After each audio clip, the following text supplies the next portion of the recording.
Westmoreland Community Connections is a presentation of Citizens Fiber. Welcome to Westmoreland Community Connections, a look at issues and happenings on Classic Hits 107.1 WHJB. Here now is your host, Chad Ammond, President and CEO of the Westmoreland County Chamber of Commerce. Good morning, Lora Kay from the WHJB Morning Show, and today I am very happy to be talking with Stacy Beggs. She is from the Valley Youth House and Bridge to Home Host Home program. Welcome, Stacy. Thank you for being with me today. Thank you so much. I appreciate it, and good morning. Well, I have some good news about Valley Youth, and let's talk about that. Back in September, I just wanted to let our listeners know that U.S. Representative Susan Wild announced that there was a grant, and this grant totaled over $494,000 over 3 years from the Department of Justice's Office for Victims of Crime, and that was awarded to Valley Youth House, and that's going to help you fund housing programs and support services for victims of human trafficking. So very good news, and I wanted to, start off the program by letting everybody know that. So congratulations on that. Oh, thank you so much. We are very excited and looking forward to all of the opportunities that this is going to open up for us and all of the people that we're going to be able to continue to help and assist. So yes, it's definitely wonderful, wonderful news for us. Well, for people who are not aware, Stacy, of what Valley Youth House is, can you kind of give us an overview? Okay, sure, yeah. Valley Youth House actually is located over on the eastern side of Pennsylvania. They have been up and running for about 46 years, and their expertise is in focusing on the youth. So in March of 2019, they actually started Bridge to Home program over here on the western side of Pennsylvania. And we are the first host home model in Pennsylvania as a whole as well. And when I did start here in western PA, we were only in 4 counties, and we have currently grown to 8 counties. So we're now in Westmoreland, Washington, Armstrong, Indiana, Greene, Fayette, Venango, and most recently we have added Allegheny County. And I see that Westmoreland is actually your largest referral area. It is. It's a big county. So, yes, we have most of our referrals coming from the Westmoreland area. So that's really where we like to, we focus on all of our counties, but we really want to focus on trying to get some more hosts for these youth in Westmoreland. Now, I guess going into 8 counties now, there's good news and there's bad news about that. The Sure. good news is you can help more people, more youth. The bad news is those services are needed now in 8 counties. And is that a more current trend, or is this something that you've seen growing over the past couple years? It's definitely been, unfortunately, something that is growing over the years. And obviously right now with the pandemic, it's, not helping. Across the board, the pandemic has obviously put everyone and everything into some strains. And that's, obviously we're seeing it as well with youth and homelessness as an increase. People are having difficulties paying for things, keeping up with their bills, keeping up with rent, food. Life is expensive, and a lot of people are unfortunately losing their jobs. And it's really impacting a lot of things across the board. And unfortunately, some of our youth are in that group. So now if I am, let's hypothetically say I'm a youth in trouble, what is Valley Youth House going to do for me? So here with our Bridge to Home program, what it does, our main focus area age is 16 to 20. So we can help these youth that are facing any type of homeless instability. So those are even the kids that are couch surfing. A lot of times programs can't help with kids that are couch surfing or house hopping, those sort of unique kids going from house to house. And these would be, they'd be going to from house to house, just you mean living with friends or? Yes. Okay. Yes. Youth are super resourceful. They can find ways to survive no matter what, but that also adds a lot of stress. I mean, can you imagine having to wake up in the morning and not know where you're going to go at night? I mean, that's one of our joys in life is the end of a hard day, we're going home. Right. That's right. So unfortunately for these youth, that's the problem, that all day long, they can't focus on their schoolwork. They can't focus on trying to get a job. they can't focus on probably anything because they're just worried of where am I going to go tonight. So with this program, what we can do is, if one of these youth happens to already have found somewhere that they are staying on someone's couch, we can come in and formalize that relationship. So we can come in and provide the support and services, and we can then help that youth with services, supports. We do case management to focus on trying to find them more permanent housing, focus on employment, focus on education, well-being, both physical and mental, and then we can help that adult that they're staying with, services and supports as well to help continue to give that youth the best possible outlook that there is. Is this a fostering? It's not the same as fostering a child. Okay. No, not at all. No, we are not a foster program or a foster care program. We're actually trying to keep kids out of the system. Okay. So therefore, it's not as costly. Foster care programs, those sort of things can cost a lot of money. We're trying to help keep kids out of the system, so out of, courts and out of the foster care system. So you have what's called host homes then? Correct. Okay, so give me an example of that. So then what a host home would be, like I said, there are those two types. There is the youth selected, so that's kind of the example that we had just talked about, is when the youth is already staying somewhere, and then our program can come in and formalize that. And then the second type is just a recruited. So that's hopefully what I'm trying to maybe get from this today is some hosts. Okay. So the recruited hosts are the ones that just hear about this program and are interested and come to us. And they go through the same exact process. So people are interviewed, they're screened, they have to fill out the application, there are some background checks that they need to do, just because we want to ensure that these youth are being placed in safe houses. And then what would happen is we would match youth that would work well with that host. They meet prior to moving in. There is a host-youth agreement that they sign together that goes over all of those things that when two people are living together, might in the future cause issues. So we go over, chores and meals and, how they're going to contribute to the home. Exactly. So that, it's kind of some of those maybe awkward, uncomfortable conversations are taken care of before they even move in. So the expectations of how they're going to cohabitate is already handled before they move in. Perfect. And by professionals. So that makes it a lot easier on the host families. Yes. Excuse me. And so now, how long of a period do you set up a particular youth with a host home, or does that vary with the circumstances and the age of the child? That would definitely vary per case. There might be a youth that just needs an overnight, just somewhere to go for the night. What we would like to build is like a continuum of hosts, that we just know there's available hosts. So if a youth needs a place to go for even a night, that they can go there. It can be up to a couple of months. Again, it's just really based on that particular youth and what their needs are. But they know from the start of this program when they come in, that it's not going to be forever. We're always constantly working on finding them a permanent solution for them. Youth that are over the age of 18, finding independent housing is a lot easier. We'll help them fill out applications, look for apartments, those sort of things. Youth that are under the age of 18, then we're going to be looking for, other options for them. Are there other family members? Are there other friends? Are there other, what are the other options available for them that would help them be more permanently housed and not having to continue to hop from place to place to place? Right, because, security for a human being, that is one of the most important things I think that we can have. And we touched on that, knowing that you have a place to go that is safe and secure, and that you have people that you can turn to if you need to. It's Absolutely. A horrible feeling to not know if there's someone on your side. So now, Bridge to Home, now you said you're currently looking for volunteers. That's kind of why you're talking with me today. So tell me, if I want to be a volunteer home or a volunteer host, what are you looking for from me?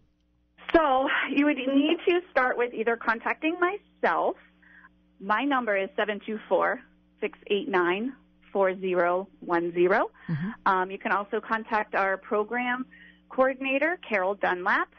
She can be reached at 412-742-7474. We also have a website. That would be www.valleyyouthhouse.org. There's lots of information on our website as well. There's an inquiry that you could complete on our website. Those inquiries, then we can look over, and then we would contact the potential host that would be interested.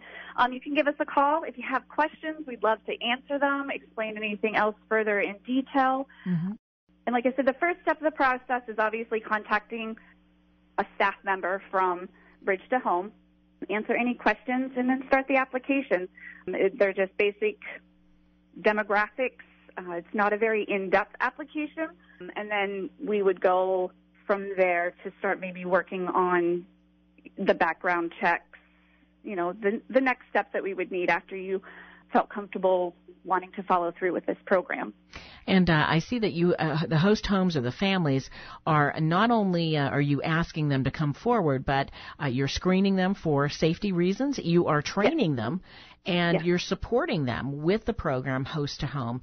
And that includes a financial monthly compensation.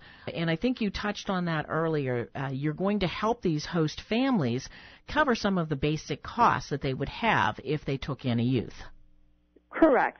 The background checks, we will cover the costs for those. We will reimburse you if you have to pay for it up front. We can obviously reimburse you for any of the background checks that need to be completed. The trainings are free. Most of them are online.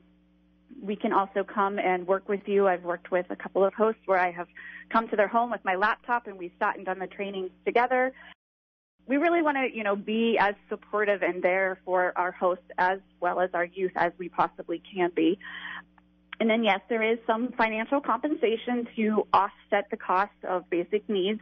So that would help, obviously, if you have someone else in your home. There are some additional costs, so that would help to cover, transportation or food or clothing, those sort of, added things that can come along with having someone else in your home. Right. Well, here's a statistic for you, my listeners. Since May of last year, Bridge to Home has stably housed 13 youth, and they have safely exited 7 of 8 youth to a more independent housing. That's a good stat. You are doing what you're talking about doing.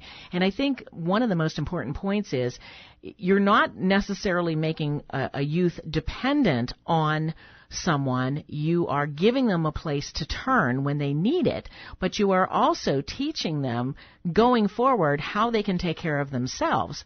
If you don't do that with a youth, then the care of them ends at some point. So what you're doing at the Valley Youth House is you're working to keep them successful in their life by giving them the resources. Exactly. Yes, that's exactly what we are doing. We have a housing stability coach that comes in, and like I said, each case is different. Every person is different. Every youth is different. Depending on that youth's needs, then the stability coach, could see the youth twice a week, once a week. Like I said, that's really based on each youth and what they need. And they work on those 4 goals. Housing, like I said, we want to make sure that housing is a priority, get them moving on, get them to find whatever permanent solution that they need that's going to best suit their needs. We work on education. We work in employment if they're over the age of 16. And then, like I said, that last piece, that well-being, both physical and mental health. You need to be physically healthy. You need to be mentally healthy. And we can provide any type of resources for other agencies, again, both for the youth and the host as well. So we're really there working to make sure every day there's some progress, we're moving forward, really trying to give the best support and services that we can to set them up for the most successful self that they can be. And I am talking right now, listeners, with Stacy Beggs from the Valley Youth House and the Bridge to Home Host Home program. And I'll be back right after this message from our sponsor of Westmoreland Community Connections, Citizens Fiber. This is Westmoreland Community Connections on Classic Hits 107.1 WHJB. If you have a suggestion for a topic, or if your nonprofit organization would like to be featured on this program, call us during regular business hours at 724 216-1200. Westmoreland Community Connections is a presentation of Citizens Fiber. And we're back with Westmoreland Community Connections. Lora Kay speaking with Stacy Beggs from the Valley Youth House and Bridge to Home Host Home program. And thanks again, Stacy, for being with me today. Thank you. One of the things that we were talking about over the break is the COVID-19, which, of course, we've been talking about that for quite a while now, and we're still talking about it. It has affected businesses and individuals alike. And, of course, with something like what you do, providing services for youth, and I think youth are really affected as much as anybody by the COVID-19. So let's discuss a little bit about what you've seen and how it's affected what you can actually do for the youth. Sure. Right. Yeah. As being the host home recruiter, my biggest responsibilities and jobs is to be able to go out and network and talk to other agencies and other businesses, to attend community events and activities. And obviously with COVID, as we all know, many activities, a lot of events, everything has been canceled. So a lot of those, in person where you really get to meet and greet and to have these conversations have been limited for me. Been kind of stuck doing more of the online, the emails, just mailings of our brochures and flyers. And that really doesn't kind of give the impact that we need. It's really having the opportunity to sit down and talk to people and explain this program and let them know, the positive impacts and benefits that it can have for these youth. They always say, it just takes one caring human being to change another person's life, and that's really what this program can do. So during COVID, it's been really tough. We're really a grassroots marketing, feet on the pavement, talking to people, passing out brochures. And with COVID, that's really limited our ability to get the information and the word out about our program. And I think it's kind of a double-edged sword, because now during the COVID, I think we discussed already in the break that you're seeing a lot more instances of youth who are living in instability, and yet you don't have as many resources right now to help them. Right. Because, first of all, you're looking for host homes. And so tell me, I know that you have talked to youth through this. What, from their standpoint, are they saying about this time in their life? Are you getting any kind of personal feeling from them? Yeah, I mean, it's a struggle for these youth as well. And unfortunately, that's, some of the cases that have happened, that is what's going on. They're with their parents or their guardians, and they're just financially struggling to keep anything together, all it means. They've lost jobs, they don't have paychecks coming in, or their daily work is just not the same as it was before. Kids that haven't been able to go to school has really impacted the parents, which has put more strains. We all know that we're more stressed as a whole. So, then when you compact not being able to go to work or your kids being able to go to school, a lot of parents, what are you doing with child care? Finances are just really an issue right now, and sometimes that's just what's happening. There's just not enough food at home. There's not the ability to transport them where they need to go for appointments or for meetings. They're seeing the struggle just as much as we are as adults. These kids are seeing the kids or the adults that they're staying with, struggle just as much, and they're dealing with that struggle on top of it too. So it just really is a very challenging time for all of us. Right. And that's why I just think, this is such an important time to really, if you really want to give back to your community right now and you really want to make a difference right now and make a change in a time that really needs some change and positivity, this is something that you can do, becoming a host. We come to you, like I said, everything is free of charge. We can do the trainings for free. Our staff will come to your house. You need to have that extra space that you can put a youth in. And even if you don't have the bed, that's another cost that Bridge to Home that we could help. If that's what's holding you back as well, I have this extra room, but I don't have a bed or furniture, or what if they need clothing? We can help work with you to get those things for that youth. So we don't want that to be a deterrent for people deciding not to do this. And you know what, as I've talked to different human services or resources across Westmoreland County through this COVID, I think one of the things that I've discovered that they've all been telling me is that because of the circumstances, there are a lot of situations that are falling through the cracks because people either aren't coming out and reporting the instances, or they don't know who to turn to, and everything's up in the air, and some people are in offices, and some people aren't, and some people are reachable, and some people aren't. Right. So that's been a challenge, certainly. Now, have you received more calls during the COVID, or have they slowed down? For the youth, I want to say yes. We're getting more referrals, more youth that are needing us, and unfortunately we're getting less of the calls for people wanting to be hosts, which again is very unfortunate for us. We really can't survive, and we really can't help these youth unless we have the people out there that are caring and nurturing and wanting to help. You know, we can have all the youth call every single day, and until we get some people that are wanting to help them and open up their hearts and their homes to them, you know, we can give them resources and other referrals, but we really want to be able to place them in someone's home, in that home-like setting, someone that cares and can help them. And if you're just tuning in, listeners, I want to tell you a little bit about Valley Youth House, because they do more than just provide homes for our vulnerable, abused, or homeless youth. They partner with thousands of people each year to build a solid foundation for young people and their families. They have street outreach, housing, counseling, skills training, health, prevention, intervention services, and basically, I think really your mission statement is to empower young people in establishing promising futures. And that's a great gift that you have. So the staff from Valley Youth House and Bridge to Home are really leaders with runaway and homeless youth, with youth emergency shelters and street outreach, with traditional housing and independent living, and with foster care and foster care life skills. So you're kind of doing it all, really. Right. Yeah, the youth are our future, period.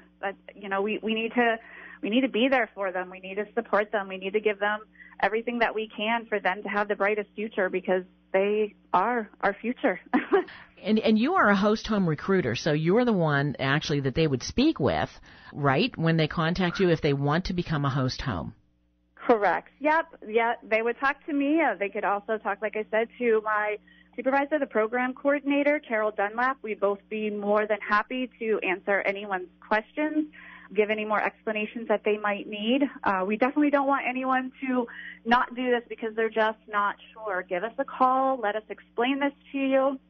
We can answer any doubts or fears that you may have. And like I said, this is definitely volunteer. It's volunteer for the youth. It's volunteer for the adults that choose to do this. So, you know, even if you give us a call and afterwards you're not quite sure, we're not going to obligate you to have to do anything. So they can just call you and get kind of talk their situation out? Absolutely. And you can... I would be more than happy to talk to anyone. Okay, perfect. So in other words, listeners, if you are interested in becoming a host or holding a host home, or you're making a referral for a youth who is currently experiencing homelessness, whether they're couch surfing or their instability with their housing, there's two people that you can call. I'm going to give you these numbers. Carol Dunlap, and her number again is 412-742-7474, or the lady I'm talking to right now, Stacy Beggs, 724-689-4010. And also the website. And Stacy, would you like to give us the website? Sure. It's www.valleyyouthhouse.org. If you continue on, that's just for the Valley Youth House main website. They're located more on the eastern side of the state. So if you kind of do the www.valleyyouthhouse.org/programs/housing/bridge to host home will take you directly to our site, but that'll be on there. The website is pretty easy to follow through. So if you just get to valleyyouthhouse.org, just look for the Bridge to Home section. Okay, so Bridge to Home, is that just specifically a Westmoreland County name, or is that just across the board? So across the board for all of the 8 counties that we're in is Bridge to Home. Okay. And that is the finding the host families, right? Correct. Yep. Okay, Mm-hmm. and that's what you're all about. And as Stacy said, unfortunately, their services have grown, unfortunately and fortunately, I guess. They used to be only in 4 counties. Now they have 8 counties, Westmoreland among them. And unfortunately, Westmoreland is the largest referral area right now. And we do need to stem that tide. And Valley Youth House is helping do that. And so Stacy Beggs has been on with me this morning on our Westmoreland Community Connections, and she's been telling us about how you can become a host home, or, of course, if you know someone who is homeless, a youth who is homeless, please, you can get in touch with them and let them know that as well. Stacy, anything else in review? Nope. That's pretty much our biggest thing. We're really in need for these hosts. We really need people to just, want to give back. This is a great opportunity. It's easy. It's simple. It's in your house. We come to you. Mm-hmm. Obviously, with COVID, we're going to watch all of those precautions. We're going to make sure, safety is the first priority for all of us. So we will be very cautious of all of that. If you'd like to start virtual meetings with us, we can do that as well. Whatever level of comfort anyone is at, that's where we will start. But yeah, the biggest point is just we have these youth and we need the hosts that are going to be willing to want to help them. Okay. Well, perfect. And virtual, that's a good point. I'm glad you brought that up. So this is Lora Kay from the WHJB Morning Show, guest hosting the Community Connection show today, and very happy to do that and to be talking to Stacy Beggs from Valley Youth House and Bridge to Home Host Home Program. And don't forget, you can hear this again at 11 p.m. So thank you, Stacy, so much for being here, and much success going forward in all your endeavors, and that you can help as many youth as possible, and we appreciate you and what you're doing. Oh, thank you so much. I appreciate this time, and please, anyone with any slight interest or questions, please give us a call. Check out the website. We're more than happy to help. Thank you so much, Stacy. Thank you. And this has been the Westmoreland Community Connections for today. You can hear Westmoreland Community Connections twice on Sundays at 7 a.m. and 11 p.m. Sponsored by Citizens Fiber. Local, friendly, fast service, that's Citizens Fiber. This is Lora Kay for Classic Hits 107.1 WHJB. This has been Westmoreland Community Connections, a look at issues and happenings in and around Westmoreland County. Join us again next week on Classic Hits 107.1 WHJB. Westmoreland Community Connections is a presentation of Citizens Fiber. Connections is a presentation of Citizens Fiber. Connections is a presentation of Citizens Fiber. Connections is a presentation of Citizens